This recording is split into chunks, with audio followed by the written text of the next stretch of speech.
Bhojpuri industry के most popular singer और actor नीलकमल सिंह और ट्रेंडिंग गर्ल नीलम गिरी का छू लेने वाला सैड सॉन्ग जनवा से ज्यादा वर्ल्ड वाइड रिकॉर्ड्स के ऑफिशियल यूट्यूब चैनल पर रिलीज किया गया है। नीलकमल सिंह और नीलम गिरी के सबसे दर्द भरे वीडियो सॉन्ग को रिलीज होते ही खूब लाइक और शेयर किया जा रहा है। कुछ ही घंटों में गाने को काफी व्यूज मिल गए हैं और ये तेजी से मिलियन क्लब में शामिल होने की तरफ बढ़ रहा है। इस सैड सॉन्ग का फर्स्ट लुक और टीजर जब सोशल मीडिया पर लॉन्च किया गया था, तभी से फैंस और दर्शक इस गाने का इंतजार कर रहे थे।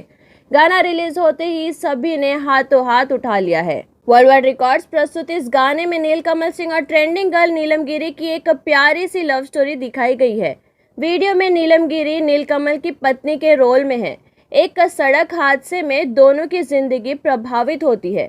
यह हृदय स्पर्शी और भावनात्मक गीत में बिछड़ने का दर्द दर्शाया गया है। नीलकमल सिंह काफी इमोशनल अंदाज में गाते हैं। जिक्रा के जननी जनवा से ज्यादा गाना लोगों के दिलों को टच कर रहा है। नीलकमल और नीलम गिरी की इस गाने की विशेषता यह है कि इसे किसी बॉलीवुड गीत की तरह शूट किया गया है, जिसमें एक कॉन्सेप्ट है, एक कहानी है और आकर्षित करने वाली प्रस्तुति है।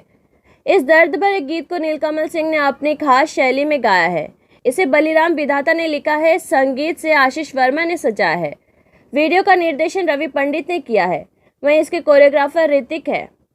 गाने के एडिटर दीपक पंडित और जबकि प्रोडक्शन की जिम्मेदारी पंकज सोनी ने निभाई है। अरेंजर मोहित मौर्य है। नीलम गिरी और नीलकमल सिंह के सभी फैंस और भोजपुरी दर्शक के लिए यह गाना किसी उपहार से कम नहीं है। गौरतलब है कि नीलकमल सिंह और नीलम गिरी का एक और दर्द भरा वीडियो सॉन्ग मुआ फेरबू बलम से सुपर हिट हो चुका है, जिसे वर्ल्ड वाइड रिकॉर्ड्स भोजपुरी के ऑफिशियल यूट्यूब चैनल पर रिलीज किया गया था। यूट्यूब पर इस सॉन्ग ने मिलियंस का आंकड़ा पार कर लिया है। इस सॉन्ग में फर्स्ट टाइम इन दोनों सितारों ने एक साथ काम किया है। अब ये जोड़ी जनवा से ज्यादा लेकर आई है, इसे भी दर्शक का खूब प्यार मिल रहा है।